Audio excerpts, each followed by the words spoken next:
చెప్పే బాబా తెలీదు నా కొడుకు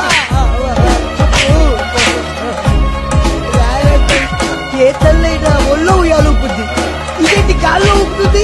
నా కొడుకు ఈసారి ఎవడైనా రాజకీయంగా ఎలక్షన్ ముందర రప్పా రప్పా అని పోస్టర్లు వేసినా, రప్పా రప్పా అని బ్యానర్లు వేసుకున్నా, తెలంగాణలో టిల్లు బాయికి జరిగినట్టుగానే ఏపీలో జగన్ బాయికి జరుగుతుందని చెప్పేసి అందరికీ అర్థమైపోయిందండి. బంజారా హిల్స్ ఎలక్షన్లో మొత్తానికి ఏది ఏమైనా ఈ రప్పా రప్పా రౌడీయిజము ఆంధ్రప్రదేశ్లోనూ అటు తెలంగాణలోనూ రెండిట్లోనూ పనిచేయదని తెలిసినా కూడా ఈ గంజాయి బ్యాచ్, పేటీఎం బ్యాచ్, 5 రూపాయలు కాసిపడేది, ఇలాంటి పోస్టులన్నీ సోషల్ మీడియాలో చూపించేది, లాస్ట్కి రాజకీయ పార్టీ అడక్క తినడానికి సిద్ధమయ్యే విధంగా తయారవుతుంది.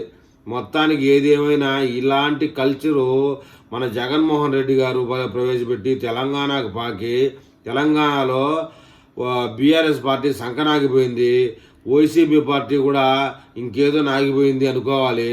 మొత్తానికి ఈ రప్పా రప్పా ఇప్పటికైనా వదులుకోకపోతే తెలంగాణలోనూ అటు ఆంధ్రప్రదేశ్లోనూ వైసీపీ బీఆర్ఎస్ పార్టీ కనుమరుగు కాక తప్పదు.